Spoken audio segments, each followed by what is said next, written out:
मेरी बताई हुई योजना से डिगना मत मेरे प्रिय। ना, भीम को मारने के अवसर मैं तुम्हें अवश्य दूंगा, अवश्य। किंतु इस समय मेरी बताई हुई बात पर टिके रहना तुम।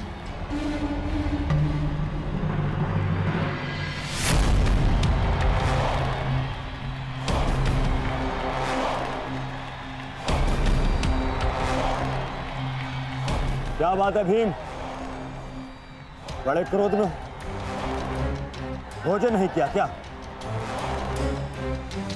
तुम्हें धूल चटाने के बाद ही मैं भोजन करूंगा दुर्योधन। इतना क्रोध ठीक बात नहीं है पांडव पुत्र, या कहूं पवन पुत्र। कितनी विचित्र बात है ना, एक पिता के कई पुत्र तो सामान्य बात है, परंतु एक पुत्र के दो पिता।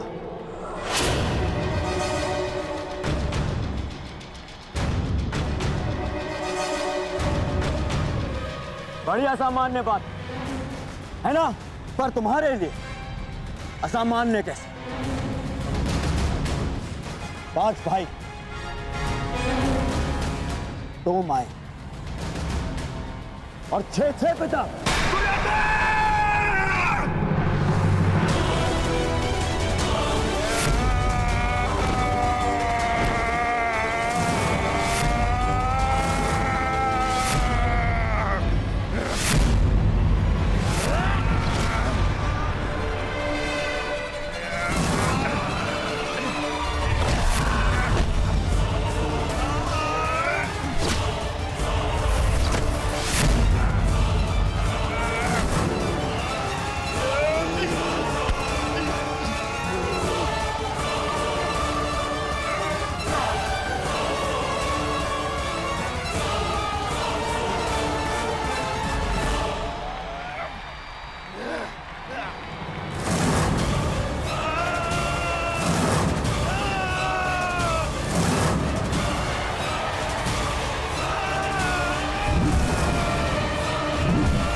छोड़ो दुर्योधन को।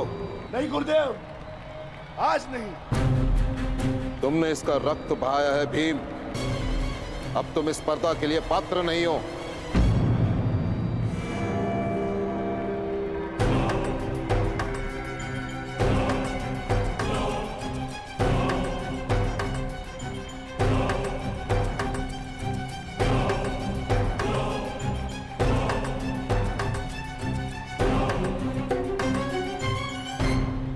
महामहिम, अब पासे फेंकने की बारी मेरी है।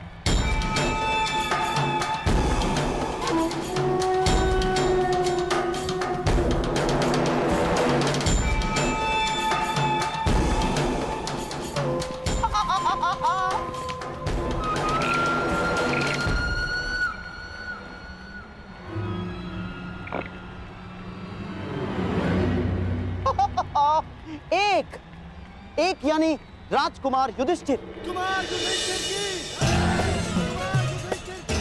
एक योद्धा को हराने का सबसे बड़ा मंत्र है उसकी एक भुजा को दूसरी भुजा से लड़वा दो।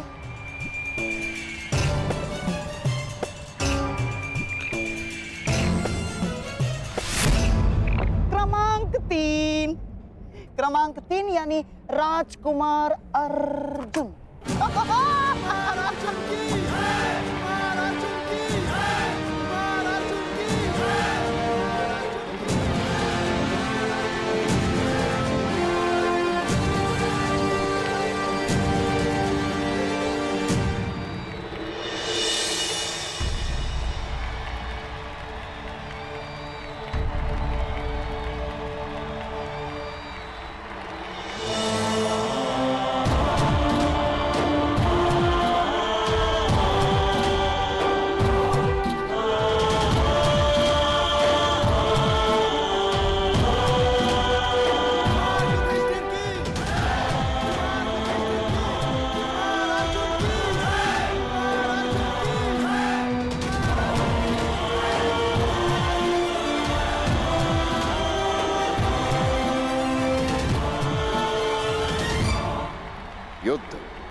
आरंभ हो।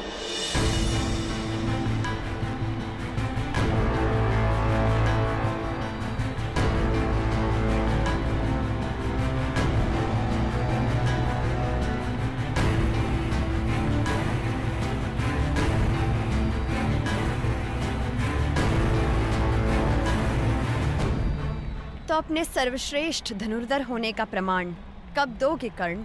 बस निमंत्रण मिल जाए। राजपुत्रों के प्रदर्शन में तुम्हें निमंत्रण कौन देगा कर्ण? आचार्य द्रोण,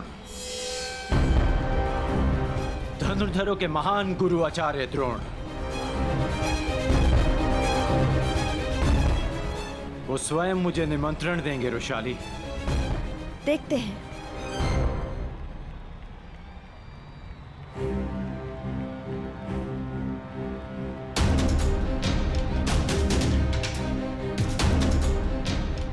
जिसने मेरा गुरु बनना स्वीकार कर दिया था, वो आज स्वयं मेरे गुरु भाई हैं।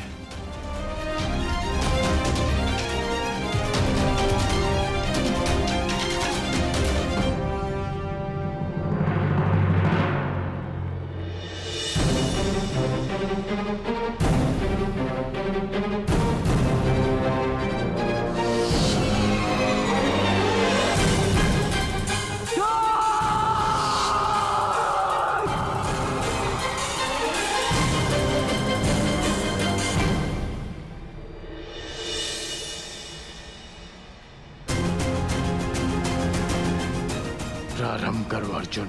राधेकरण अपने सबसे बड़े प्रतिद्वंदी का कौशल देखना चाहता है।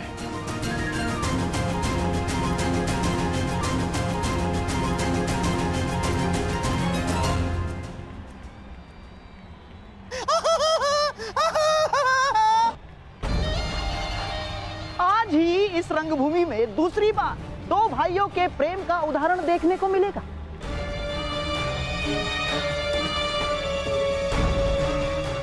पहले दुशासन ने अपने भाई के विरुद्ध द्वंद्व अस्वीकार कर दिया, अब कदाचित अर्जुन भी वही करेगा।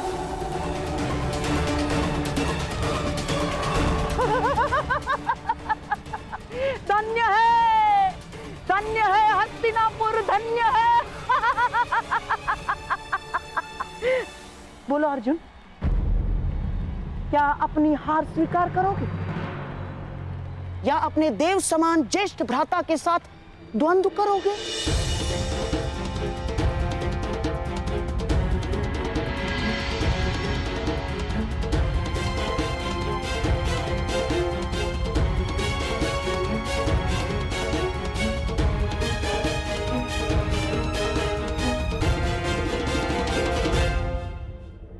आगे बढ़ो अर्जुन, आक्रमण करो। मुझसे युद्ध करना इस समय तुम्हारा कर्तव्य है। इस समय तुम्हारे प्रहार मुझे आनंदित करेंगे, लज्जित नहीं। मैं आप पर आक्रमण कैसे कर सकता हूँ ज्येष्ठ भ्राता?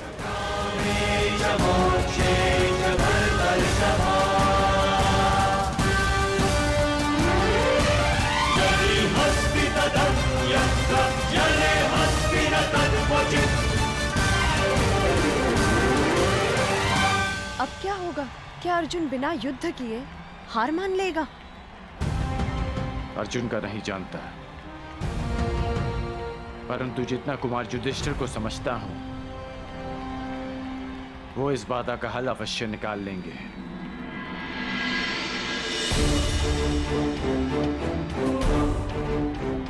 लगता है अंतिम चरण का अंतिम द्वंद्व ज्येष्ठ कुंती पुत्र और ज्येष्ठ गांधारी पुत्र में ही होने वाला है। क्षमा कीजिएगा मामाश्री, परंतु इस द्वंद्व का विजेता घोषित होना शेष है।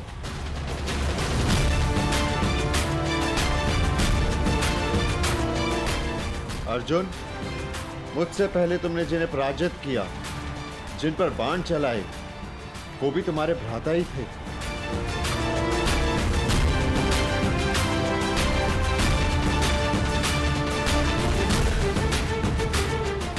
अब मुझ पर प्रहार ना करके तुम मुझे लज्जित करोगे? मेरे मन में सदैव ये भार रहेगा कि मेरे अनुज ने पक्षपात किया है।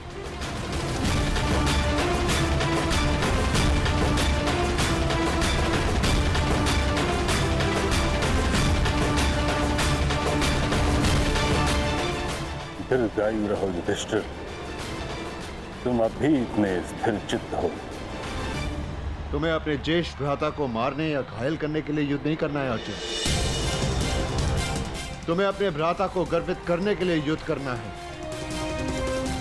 संसार को यह बताने के लिए युद्ध करना है कि तुम्हारे रहते तुम्हारे ज्येष्ठ भ्राता और हस्तिनापुर किसी भी शत्रु से सुरक्षित हैं।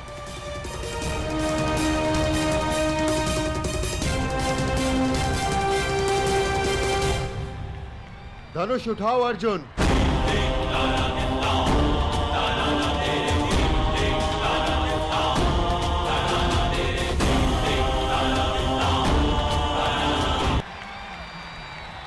धनुष उठाओ अर्जुन।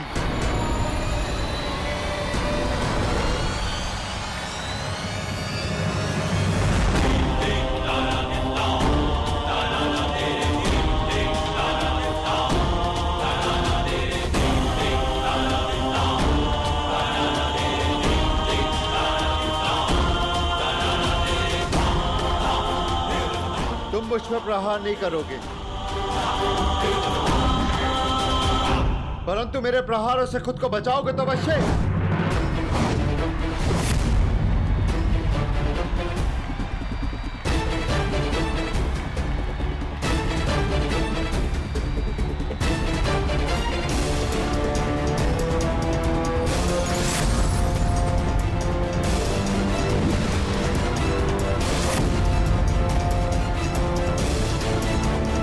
क्या अर्जुन केवल बचाव ही करता रहेगा?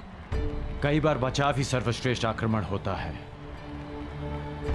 क्योंकि बचाव शत्रु के सारे अस्त्र समाप्त कर देता है, और जब शत्रु निहत्था हो जाए तो विजय निश्चित है।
ज्येष्ठ भ्राता, यदि अगला बाण चला तो लक्ष्य आपकी छाती होगी, इसलिए यह युद्ध यहीं समाप्त करने की अनुमति चाहता हूं। अनुमति है।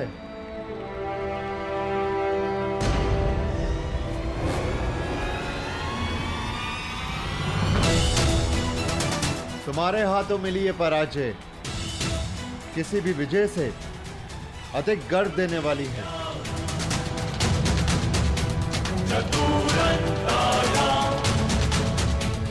अर्जुन से मैं अपनी हार स्वीकार करता हूं आचार्य।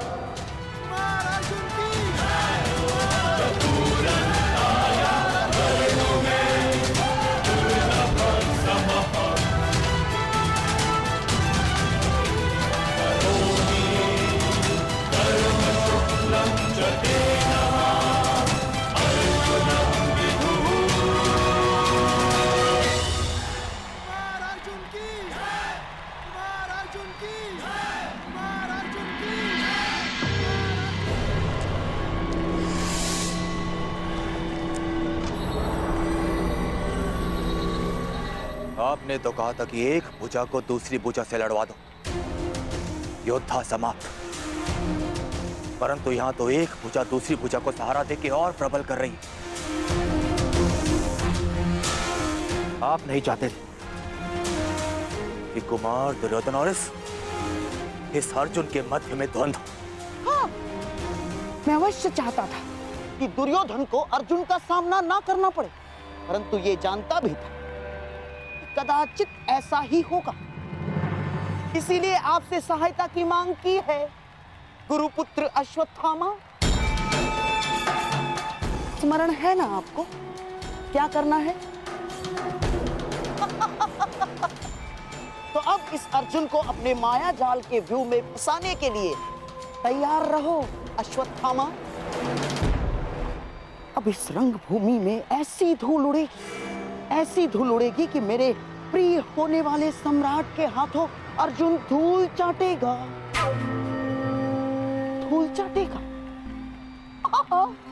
अवश्य अवश्य ऐसा ही होगा, अवश्य ऐसा ही होगा।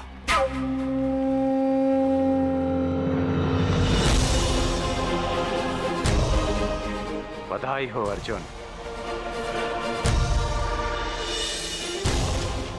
और आपको भी बधाई हो आचार्य द्रोण कि आपने मेरे लिए एक श्रेष्ठ प्रतिद्वंदी तैयार किया है।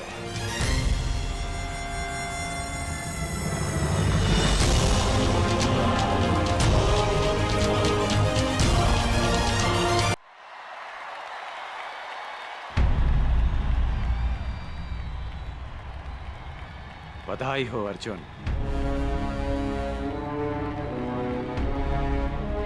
और आपको भी बधाई हो आचार्य द्रोण कि आपने मेरे लिए एक श्रेष्ठ प्रतिद्वंदी तैयार किया है। अब समय है अंतिम द्वंद्व का, जो कुमार दुर्योधन और अर्जुन के बीच होगा।